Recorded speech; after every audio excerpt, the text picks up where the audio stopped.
नमस्कार दोस्तों, इस वक्त की सबसे बड़ी और सबसे इंपॉर्टेंट खबर आपको बताने जा रही हूं। जी हां, ध्यान से सुनिएगा और लोगों तक भी पहुंचाइएगा कि क्या हुआ है, किस तरीके से मोदी के किए कराए पर पानी जो है वो फिर गया है। रज्जो, तू आज काम पे भी नहीं आई? आज मन्नू की स्कूल की बस लग गई है ना, इसलिए इसको छोड़ने आई थी। स्कूल की बस? पर तेरा मन्नू तो सरकारी स्कूल में पढ़ता है ना? हाँ जी दीदी, अब सरकारी स्कूलों में 200 बसें चल पड़ेंगी, जिसका फायदा मेरे मन्नू जैसे 10,000 बच्चों को होगा। सरकारी स्कूलों ਨੂੰ भी बहुत शानदार बसां ਅਸੀਂ ਦੇਵਾਂਗੇ। पहले बैच वास्ते 20,000 बच्चे ਦਾ ਅਸੀਂ प्रबंध कर रहे हैं। विश्व गुरु प्रधानमंत्री नरेंद्र मोदी खुद को बताते हैं, गोदी मीडिया बताते बताते उनकी जुबान जो है वो थकती नहीं है कि प्रधानमंत्री नरेंद्र मोदी जो है वो विश्व गुरु है। लेकिन अमेरिका के नए नवेले राष्ट्रपति शपथ लेते ही प्रधानमंत्री नरेंद्र मोदी समेत 11 देशों को धमकी देते हुए नजर आ रहे हैं। एबीपी न्यूज के हवाले से खबर आ रही है कि शपथ लेते ही डोनाल्ड ट्रंप ने भारत समेत 11 देशों को धमकी दे डाली है। क्या कहा है जिससे खलबली मची है, इस तरीके का हेडलाइन एबीपी न्यूज के जरिए दिया गया है। दोस्तों सोचिए, यही सारे चैनल जो है मिलकर आओ भगत किया करते थे, मोदी और डोनाल्ड ट्रंप की दोस्ती यारी की कस्में खिलवाया करते थे, गहरे पक्के मित्र बताया करते थे। इनफैक्ट प्रधानमंत्री नरेंद्र मोदी तो गुजरात के अंदर नमस्ते ट्रंप भी करवाया। हालांकि वो हार गए, लेकिन अब जब जीते हैं, अब जब राष्ट्रपति बने हैं अमेरिका के, तो उनके तीखे तेवर लगातार देखने सुनने को मिल रहे हैं। तो सबसे पहले तीखे तेवर मैं एनडीटीवी का दिखाना चाहूंगी, अडानी वाले चैनल का, कि अडानी वाला चैनल जो है वो क्या लिख रहा है और किस तरीके के हेडलाइंस जो है उनके दिखाई दे रहे हैं। उसके बाद आगे की खबर बताऊंगी कि डोनाल्ड ट्रंप का क्या जो है बयान आया और किस तरीके से वो भारत समेत 11 देशों को धमकी देते हुए नजर आ रहे हैं। देखिए, एनडीटीवी लिखता है कि यह तस्वीर कईयों को मिर्ची लगाएगी। ट्रंप की शपथ में भारत का कद दिखा, पहली कतार में जयशंकर नजर आए। जी हाँ, एक जगह पर जयशंकर जो है इस तस्वीर में नजर आ रहे हैं, जिसको राउंड करके एनडीटीवी बता रहा है कि कईयों को मिर्ची लग जाएगी। अब पता नहीं किन लोगों को मिर्ची लगेगी, ये नहीं मालूम, एनडीटीवी वालों को मालूम होगा।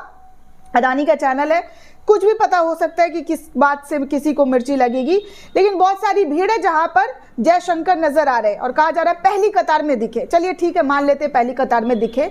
लेकिन डोनाल्ड ट्रंप ये क्या कह रहे हैं, मोदी जी के पक्के सच्चे मित्र इस बात को लेकर कह रहे हैं कि मतलब 11 देशों को, जिनमें भारत भी शामिल है, कायदे से तो भारत और प्रधानमंत्री नरेंद्र मोदी के लिए उनको अच्छे शब्दों का इस्तेमाल करना चाहिए था। लेकिन अफसोस की बात, अच्छे शब्द तो छोड़िए, यहाँ धमकी जैसे शब्द एबीपी न्यूज के हवाले से कोट किया जा रहा है। तो मैं आपको बताना चाहूंगी कि उन्होंने क्या कहा और किस तरीके का बयान जो है पहले ही शपथ वाले ही दिन उन्होंने दे डाला है। दरअसल दोस्तों, शपथ ग्रहण के बाद डोनाल्ड ट्रंप ने 47वें राष्ट्रपति के तौर पर संयुक्त अमेरिका की कमान संभाल ली है। दूसरी बार राष्ट्रपति की कमान संभालते ही डोनाल्ड ट्रंप ने एक्शन लेना शुरू कर दिया है और ट्रंप ने पूरी दुनिया को आने वाले सालों में अमेरिका का रुख कैसा होगा इसकी एक झलक भी इस मंच से दिखानी शुरू कर दी है। सत्ता संभालते ही डोनाल्ड ट्रंप ने कनाडा और मैक्सिको पर टैरिफ का ऐलान कर दिया है। ट्रंप ने कहा है कि कनाडा और मैक्सिको पर 1 फरवरी से संयुक्त राज्य अमेरिका 25% का टैरिफ लगाएगा। वहीं इस आदेश के बाद उन्होंने एक ऐसी बात कही जिससे 11 देशों में खलबली मच गई है। इन देशों में भारत और चीन का भी नाम शामिल है। दोस्तों दरअसल राष्ट्रपति ट्रंप ने ब्रिक्स देशों के खुलेआम, जी हाँ, ब्रिक्स देशों को खुलेआम धमकी दे डाली है। सोमवार को यानी कि 20 जनवरी को शपथ लेते ही डोनाल्ड ट्रंप ने कहा कि स्पेन समेत ब्रिक्स देशों पर 100% टैरिफ लगाया जा सकता है। इस तरीके की बातें कही गई है। आपको बता दें कि ब्रिक्स में इस वक्त 10 देश शामिल है, जिनमें ब्राजील, रूस, भारत, चीन, दक्षिण अफ्रीका, मिस्र, इथियोपिया, इंडोनेशिया, ईरान और संयुक्त अरब अमीरात जैसे 10 देश जो है इसमें शामिल हैं। स्पेन ब्रिक्स का भाग नहीं है, इसके बावजूद, जी हाँ, इसके बावजूद स्पेन डोनाल्ड ट्रंप के रडार पर है।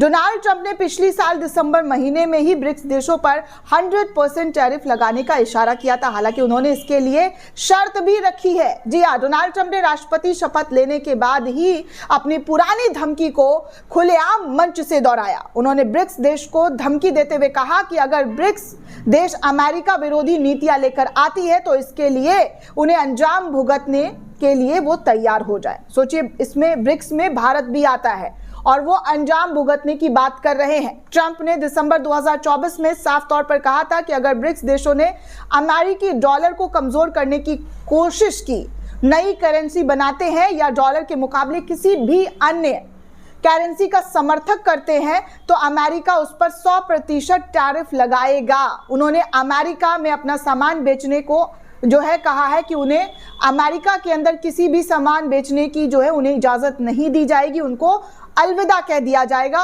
उनकी छुट्टी कर दी जाएगी। कोई चांस नहीं है कि अगर ब्रिक्स अंतर्राष्ट्रीय अमेरिकी डॉलर की जगह लेता है तो। अगर ट्रंप की धमकी सही साबित होती है दोस्तों, तो ये ब्रिक्स देशों के लिए बड़ी मुसीबत साबित हो सकती है। वहीं ट्रंप की इस धमकी से भारत में भी, जी हाँ, इसके लपेटे में लोग जो हैं वो आ जाएंगे, भारत भी इसकी लपेटे में आ जाएगा। इस तरीके की बातें कही जा रही है। अब आप सोचिए कि प्रधानमंत्री नरेंद्र मोदी के पक्के सच्चे यार मित्र डोनाल्ड ट्रंप इस तरीके की बातें भारत के लिए भी इस्तेमाल कर रहे हैं। वो चाहते तो कह सकते थे कि हम भारत को इसमें ऐड नहीं कर रहे, भारत इसमें ऐड नहीं है, लेकिन उन्होंने साफ साफ ब्रिक्स देशों का नाम लिया है जिसमें भारत भी मौजूद है, भारत भी शामिल है। सोचिए, इस तरीके की बातें डोनाल्ड ट्रंप के जरिए की जा रही है। शपथ लेते ही प्रधानमंत्री नरेंद्र मोदी को सीधे तौर पर कहा जा सकता है, लोगों के जरिए कहा जा रहा है दोस्तों, सोशल मीडिया पर भी, कि देखिए धमकी दी जा रही है। इस तरीके की धमकी इससे पहले कभी किसी राष्ट्रपति ने नहीं दी होगी, जिस तरीके की धमकी जो है डोनाल्ड ट्रंप के जरिए दी जा रही है।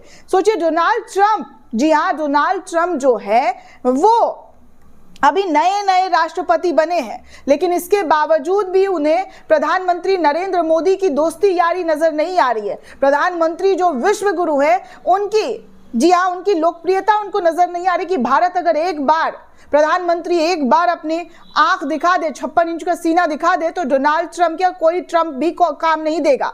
लेकिन अफसोस की बात, प्रधानमंत्री विदेशी दौरा पर जाते हैं और लोगों के जहन में ये ठूस दिया जाता है कि देखिए रिश्ते मजबूत हो रहे हैं। ये कैसा रिश्ता मजबूती है? ये किस तरीके की मजबूत रिश्ते हैं जहां पर अभी आज ही आपने शपथ ग्रहण लिया है और इस तरीके की बातें वहां के राष्ट्रपति के जरिए की जा रही है। दोस्तों, आपको क्या लगता है हमें कमेंट करके जरूर बताइएगा।